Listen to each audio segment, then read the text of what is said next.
When people first arrive in Thailand, one of the things they often notice is that it feels different. Not just the weather, not just the food, not just the culture. It feels different on a deeper level. There is a certain flexibility to life here. Things often seem less rigid, less bureaucratic, and less controlled than many Western countries. For years, Thailand developed a reputation as a place where life could be a little simpler, a place where not everything was monitored, tracked, registered, and connected to a central system somewhere, and that perception became part of Thailand's appeal. But something interesting has been happening over the last few years. Thailand hasn't suddenly changed overnight. There hasn't been some dramatic announcement or one single law that changed everything. Instead, there have been dozens of small changes, and when you step back and look at them together, a pattern begins to emerge. Thailand is slowly becoming more organized, more structured, more digital, and in many ways more similar to the Western countries that many foreigners originally left behind. Now, before anyone starts typing an angry comment, I'm not saying Thailand is suddenly becoming Britain, Germany, or America. Thailand will always be Thailand. The culture is different, the values are different, the social structures are deep-rooted, but the way the country is being administered is shifting, and that's where things get very interesting. Look at how you pay for things here now. 10 years ago, most people were still carrying thick wads of cash everywhere. Today, you can walk through huge parts of the country and pay for almost everything with your phone. Street food, coffee, taxi rides, market stalls, tiny family businesses, QR codes are absolutely everywhere. And in many ways, Thailand actually embraced digital payments faster than some Western countries. But digital payments are only one piece of the puzzle. Take a look at immigration. For years, major processes relied heavily on stacks of physical paperwork, blue ink stamps, and endless photocopies. Today, more and more information is being collected digitally. The introduction of the Thailand Digital Arrival Card is a perfect example. On the surface, it looks harmless. It's just an electronic replacement for the old paper TM6 form. You fill it in before arrival, get your QR code, and move on with your life. But the important thing isn't the form itself, it's what it represents. It represents another part of the system becoming digital, another piece of information becoming easier to store, easier to analyze, and easier to cross-reference. Governments all over the world are moving in exactly the same direction. The difference is that Thailand spent many years being viewed as a country where things were often more relaxed, where systems weren't always connected, and where a bit of flexibility always existed. Now, that flexibility appears to be shrinking, not disappearing entirely, but definitely shrinking. Whether it's visa policies, the new tax discussions, reporting requirements, banking regulations, or sudden investigations into nominee companies.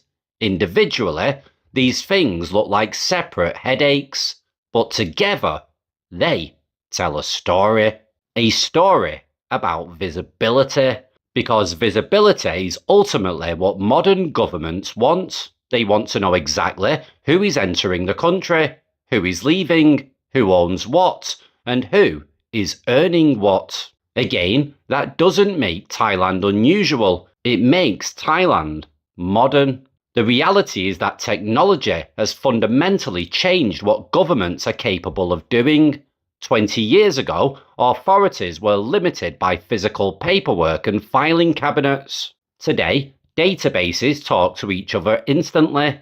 A computer doesn't get tired, and an algorithm can spot a pattern in seconds that would have taken teams of people weeks to track down. And this is where I think many foreigners are still mentally living in the Thailand of the past. They are operating based on information that was true 10 or 20 years ago. You still hear it all the time in the bar lines or online forums. My mate has been doing it this way for years. I've never had a problem. Nobody checks. Thailand doesn't care. But countries change, and perhaps the biggest mistake people make is assuming that because something worked in the past, it will continue working forever. History is full of people making that exact same mistake, not just here, but everywhere. The world changes gradually, then suddenly you see it in business, you see it in technology, and you see it in government policy. Just take a look at the ongoing scrutiny surrounding nominee companies. For years, many people treated certain business structures as completely normal, grey area workarounds. Now, authorities appear far more interested in identifying who actually controls these businesses and where the money ultimately comes from. The same applies to property. For years, there have been endless discussions about leases, usufructs, and corporate ownership arrangements. What seems increasingly clear is that Thailand is paying closer attention than it once did, and when governments pay closer attention, people have to become more careful. Now, this isn't because Thailand is suddenly becoming anti-foreigner, and I actually think that narrative is too simplistic. It's easy to say Thailand is cracking down on expats. It makes for a much better headline. But I personally don't think that is what's really happening. I think Thailand is cracking down on uncertainty. It's cracking down on ambiguity. It's cracking down on the grey areas. And that is a very different conversation. Grey areas thrive when information is limited, when systems don't communicate with one another, and when visibility is low.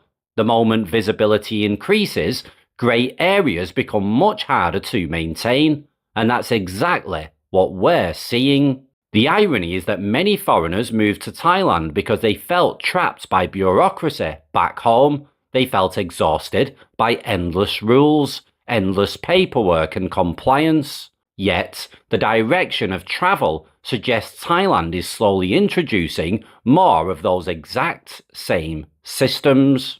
Not because Thailand wants to become the West, but because every modern economy eventually moves towards greater organisation, better data, and more accountability. The question isn't whether that's good or bad. The question is whether people recognise it's happening, because the people who adapt early usually have the easiest time. The people who refuse to adapt often spend years complaining that everything used to be better. Now, the funny thing is, every generation says the same thing. People who arrived in Thailand in the 1980s said it changed. The 90s crowd said it changed. The 2010s crowd said the exact same thing. The only constant is change itself.